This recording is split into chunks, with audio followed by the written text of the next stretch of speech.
Good day guys, and for today's video, the Wave 100 ay nagkaroon ng problema sa kanyang kuryente. Sabi na guys, ito daw ay biglang tumirik habang nasa biyahe ng pinilit na palarin ay ayaw na talagang umandar. So ito ay pinarsela ng pag-check up ng owner at na-discover niya guys, wala lang kuryente na lumalabas sa kanyang tension wire. So try natin muna yung susi, kasi nakauna pala. So try natin i-kickstart at i-check natin kung mayroon bang kuryente.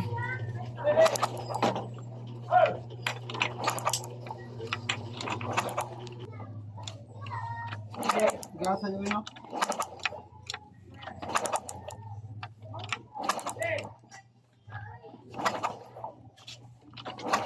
So yun nga guys, una mayroong lumalabas na kuryente, kalaunan is nawala naman ang ganyang kuryente kapag dinistansya mo siya.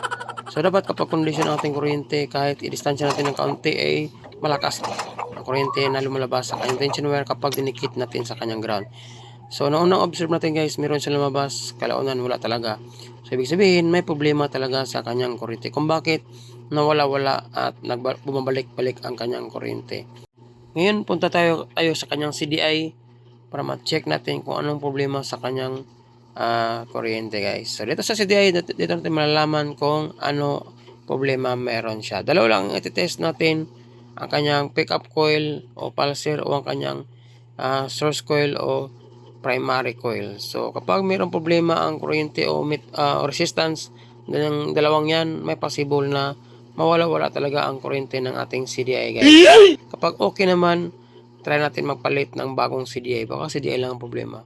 So kapag limang wire o limang fins ang ating makita sa ating CDI guys, ibig sabihin is primary type ang ating CDI o source coil type siya.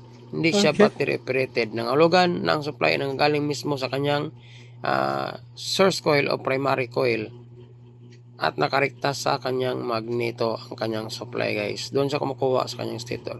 So dito pala makita natin ang source coil sa part na yan guys. So dito naman isang kanyang ground. Yung tinuro ko guys. So sa dalawang yan, dyan natin i-check ang supply ng ating primary coil o source coil. So unahin mo natin i-check yan guys ang kanyang resistance. So ang ideal na resistance ng ating primary coil o source coil kapag ito ay condition is nasa mga 400 pataas at saka 500 pababa. So sa mga ganyan lang guys, sa 400 to 500 lang siya naglalaro ang ating source coil. So primary coil na resistance. So try natin i-check ito gamit ang ating test rod. So set na natin ang ating multi-tester sa times 1 na resistance guys o ohmmeter test. Kahit magkabaliktad ang rod, pwede. So check na natin para masabara natin ang kanyang resistance.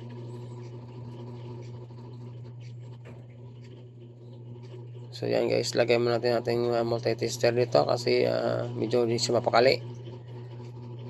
Kaya natin i-check. So kahit pakabaliktad yung rod guys sa test rod, walang problema yan kasi kukusa pa rin lalabas ang supply ng ating source coil sa ating multi-tester o resistance niya. So kung obserbaran nyo guys, medyo malikot ang kanyang resistance, no, tumataas at saka bumaba. So para tandaan yan guys na may problema ang ating primary coil kapag hindi mapakali yung resistance sa ating tester.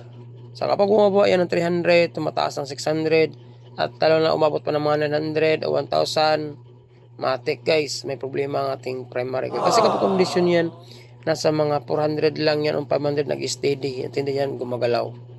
So ayun guys, medyo nag-steady siya.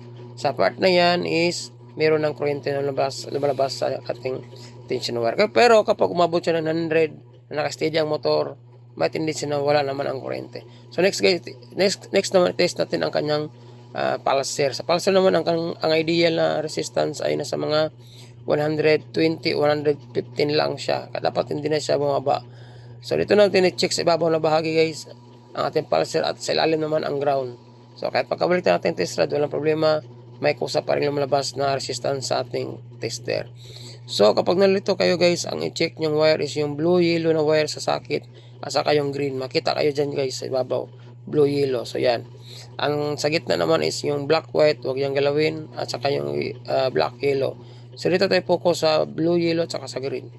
So ang lumabas na resistance is nasa mga 117 siya, 116, kahit dyan lang nag-steady siya guys. Good. Pero kapag hindi mapakali yung resistance ng ating tester, umabot sa mga 120 pataas, 110 pababa, at hindi nag-steady, possible din guys ang ating pulser ay may problema. Siya kasi nag-control sa voltahe ng ating CDI guys kapag ito ay nag-ignite sa ating combustion. So napalit tayo ng bagong CDI, try natin i-check ang kanyang sitwasyon. Kung simba kanina ng original na CDI na mayroong kuryente tapos nawala-wala kapag nakadistansya sa ating tension wire. So normally guys, mayroon dyan kuryente, no? Marinig niyo naman na nagkaroon siya ng lagitik. Pero kapag dinistansya mo siya is nawawala siya. Kapag malakas kasi yung kondisyon ng ating kuryente, kahit dinistansya natin na kaunti kanyang kalayo guys, ay lumabas yan at nag-spark sa ating ground. So sa kanyang sitwasyon is magkapareha lang sila, no? May kuryente tapos kapag dinistansya is nawawala. So hindi CDI yung problema ng ating kuryente guys kung bakit nagkaroon ng ganyang problema ang ating tension wire. So ang duda ko nito is yung primary coil talaga, yung pabago-bago ang resistance. So ngayon gumawa ko ng linya, nag-connect ako ng positive dito. So mamaya guys, tuturo ko sa inyo kung saan ko kinonect ang wire na yan. Kasi ang gagawin natin is mag-convert tayo ng battery drive na CDI. So dito pa lang guys, malalaman natin at ma-confirm once na ma-convert na natin siya ng battery drive. So napakadali lang po mag-convert ng battery drive na CDI guys. Isa lang na wire ang ating babaguhin. Yung 5 wire na nakaantabay dyan sa kanyang socket o 4 na wire is naka-steady lang yan. Isa lang talaga ang ating galawin kapag nag-convert tayo ng battery operated na CDI. Walang iba kundi yung black red na wire. Yan guys, yung sa primary type. So ang gagawin natin dyan, napakasimple lang. Puputulin lang natin yan. Ito lang yung black red na klarong-klaro naman yan. Puputulin natin yan. Tapos babalatan natin ang dulo. So yung wire na yan guys is nakakonect yung socket. Tapos yung white na wire naman, yan ang naging positive accessory natin. So ganoon lang po ang paraan kung paano natin siya i-convert ng battery operated. Napakadali lang po. Kahit kaya nyo sundan o kaya nyo mag-DIY. So wala kayong dapat alalanin dyan kasi isang wire lang ating mabago. Siyempre lagyan natin ng electrical tape guys para hindi masagi yung supply ng ating baterya. Baka iwas grounded na rin. So ganyan lang, isang wire lang puputulin natin tapos pwede natin ikabit. So ito naman guys, no, makita nyo 4 lang ang pins. Ibig sabihin battery operated siya. Wala siyang gitna. Kasi yung 5 wires, meron siyang gitna. Yun ang cut-off ng ating susi. Ito naman guys, ang cut-off natin is yung supply talaga ng positive accessory. Kapag naka-off yung susi, automatic, walang supply na lumalabas sa ating ignition switch. At automatic na matay na naman ang ating motor. So, nunod nang tanggalin yung sa gitna o stock. So, yung red-black lang na wire ang ating lalagyan ng positive accessory. Since nasira na o nagkaroon na ng problema sa kanyang source coil o primary coil, kung yun nating papalitan, medyo may kamahalan guys, sa mga 600 to 700. Kumpara sa CDI na mura lang, nasa mga 300 lang. So, mas makakatipid pa si bossing guys. So, yun, nakabit na natin ang kanyang CDI na battery operated.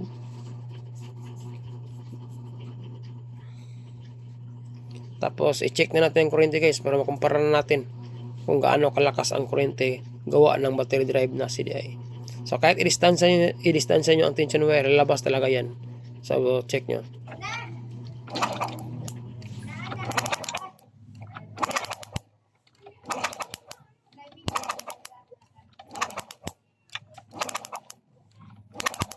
So yun guys, obserbahan nyo, napakalakas ng kuryente ng ating tension wire kumpara ng unang stock niya na CDI guys. So ito lang, kinonvert natin ng battery operated para ma-confirm natin kung may problema ang kanyang primary coil.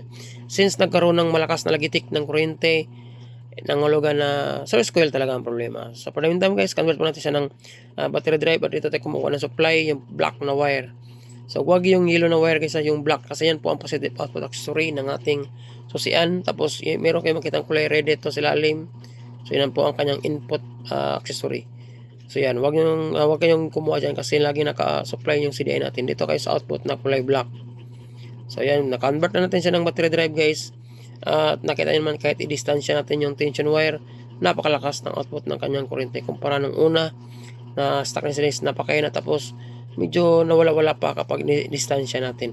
So ilagay na natin ang ating spark plug tapos higpitan na rin natin para dito natin mapatunayan guys na primary coil ang problema sa kanyang motor kung bakit nagluloko ang kuryente ng kanyang tension wire. So binasa niya kanina guys nung tinroubleshoot natin is meron siyang lumabas kaya lang nawala siya kapag distansya natin.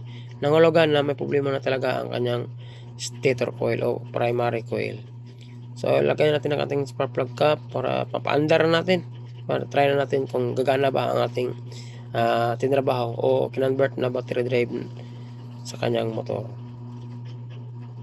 So pressure ako guys sa under to kasi kita nyo naman makaiba talaga yung output ng kuryente nung na-convert natin siya ng battery drive. Napakalakas na talaga, marinig mo talaga yung Logitech. So since naka-on ang kanyang susi guys, so yun ang kanyang CDI, ready na siya. So try natin i-kickstart ang kanyang motor. Let's go.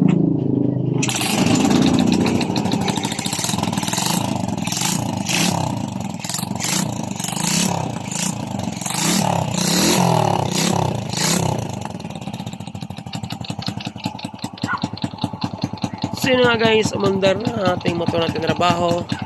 Sure muna tayo na sa primary coil ang problema. So since medyo may kamalang primary coil, ito lang muna ang ating ginawa. CDL lang muna natin pinalitan para medyo makatipid-tipid na rin si bossing guys. At wala tayong available na primary coil kung sakali mang gusto natin palitan ng primary coil. Pero mas madali kung i-convert natin siya ng battery operated since malakas naman ang ating baterya. So on natin ulit, tayo ng pandarin. So yan guys, kumandar siya.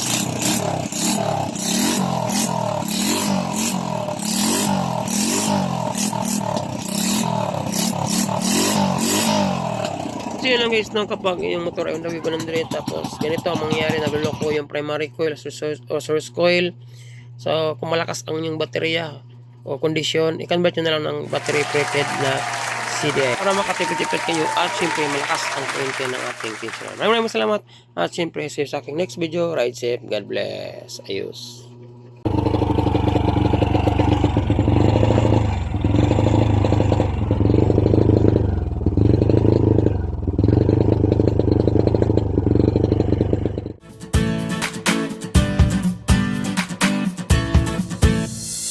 To this video, Honda Wave 100, hirap makapiga sa kanyang silinyador. Kuha natin ang kanyang sose at paandarin natin.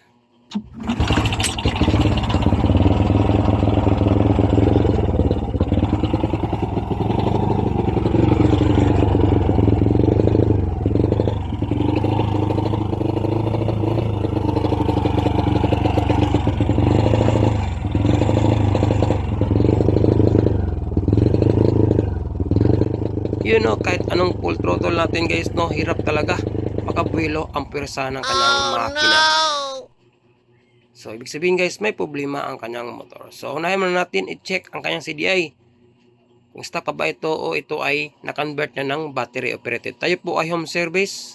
Papabunot muna natin kay bossing ang kanyang CDI guys para magkaalaman. So nakita ko green ang sakit ng kanyang CDI guys, no. So yun, no, kulay green ang sakit. Ito po ay battery operated. Nangahulugan na na-convert na ng 4 pins CDI ang kanyang motor. So yan guys, so kapag 4 ang pa, ibig sabihin 4 pins lang. Pero kapag 5 ang pa, ibig sabihin primary type. Pero kulay brown po ang sakit ng ating primary type na CDI. Since ito ay green, you know, yun po ang dapat ang kulay ng ating CDI kapag ito ay primary type. Kuha tayo ng CDI guys sa ating shop. A few minutes later. So ito nga guys, nakakuha na tayo ng 4 pin CDI. So try natin itong i-plug sa kanyang motor. Kung ito ba ang dahilan kung bakit nagkaroon ng purut-purut o palyado ang kanyang makina. So yan, pakabitan natin kay bossing. Naka-on na yung kanyang dashboard o susi. Andaran natin.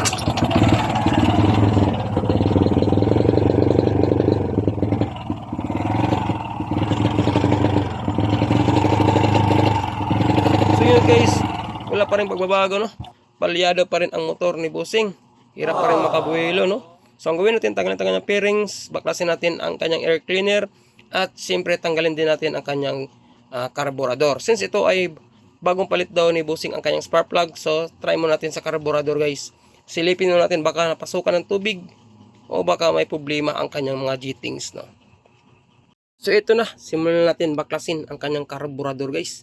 Since na-confirm natin na walang problema ang kanyang CDI unit. So tanggalin mo natin ang mahabang bolt nito. At syempre patulungin natin si bossing sa pagbaklas ng kanyang air element box para mapabilis natin ang pagtrabaho ng kanyang motor. Since si bossing is meron pa siyang pasahero na ihihatid. Kasi ang trabaho ni bossing guys ay isang habal-habal. So tinatawagan na siya ng kanyang customer para mahatid niya ito sa kanyang paroroonan. So ngayon guys, tanggalin natin ang kanyang carburetor kasi ito lang suspetsa ko. Duda ko nito is napasukan ito ng dumi kasi bagong kanyang spark plug, tapos napalitan din natin ng CDI, ayaw pa rin makabuelo ng kanyang motor. Possible itong G-Things niya nabarahan ng dumi kaya maliit lang pumasok na gasolina paangat sa kanyang karayom. So kapag ganoon, automatic mapiktuhan talaga ang takbo at hindi maka-overtake. Hirap makapiga ang kanyang silinyador. So tanggalin natin ang kanyang choke. So nakita ko guys, ang choke ay hindi naman hila o naka-close yung kanyang parang dila sa gitna ng ating carburetor. So tatanggalin natin kabosing din ang kanyang switch. Kasi yun na lang kulang para ma-check na natin ang bowl ng kanyang carburetor.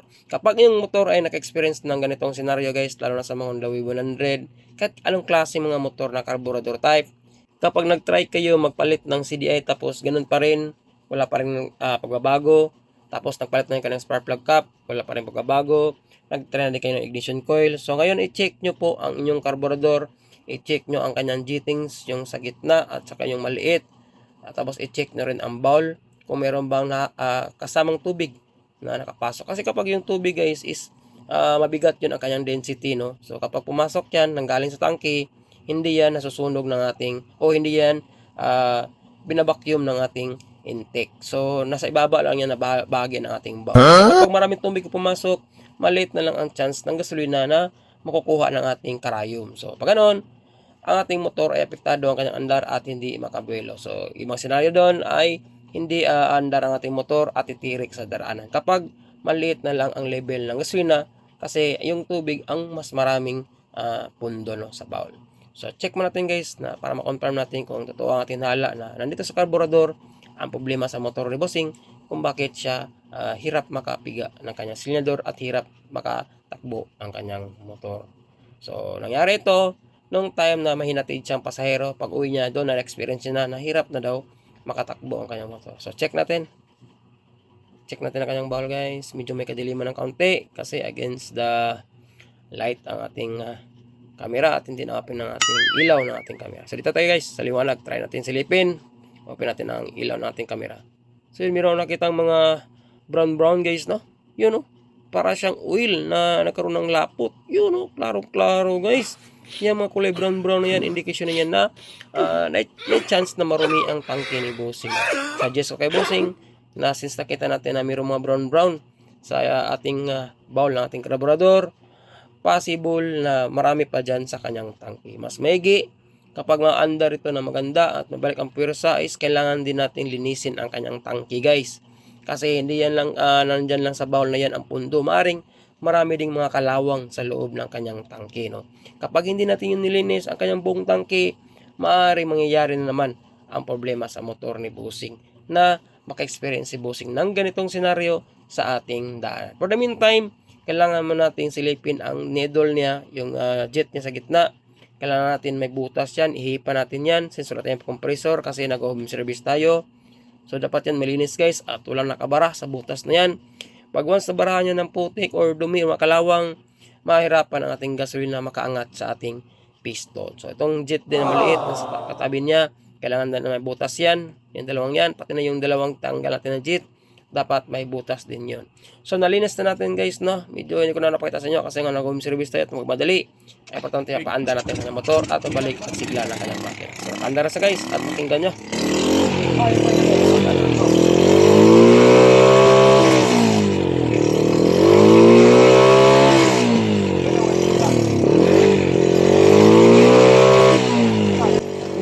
Bumalik na ang pwersa ng kanyang motor guys. Makapipiga na tayo ng tama, no? At wasto. Kinahalos talaga kahit naka-full throttle ang ating throttle cable is wala pa rin pagbago. Parang hindi pa rin makarinig natin ang bagsik ng kanyang makina. Ito guys, okay na siya. Malakas na ang pwersa ng kanyang makina. Kasi yung dalawang butas natin jets is meron na sa liwanag. Tapos yung carburetor natin is nahihipan din natin. At malinis na rin ang loob ng kanyang bowl. Siyempre, ito guys ay kailangan pa rin natin i-suggest kay Bossing na maglinis na kanyang tangke para rin ito maulit ang kanyang motor. Goods pa ang kanyang CDI guys at nasa carburetor lang problema. Yun lang guys, no? Sana may natutunan kayo sa ginawa kong video ito kapag yung motor ay naka-experience na itong scenario. Maraming salamat at siyempre, see you sa aking next video. Ride safe. God bless. Ayos.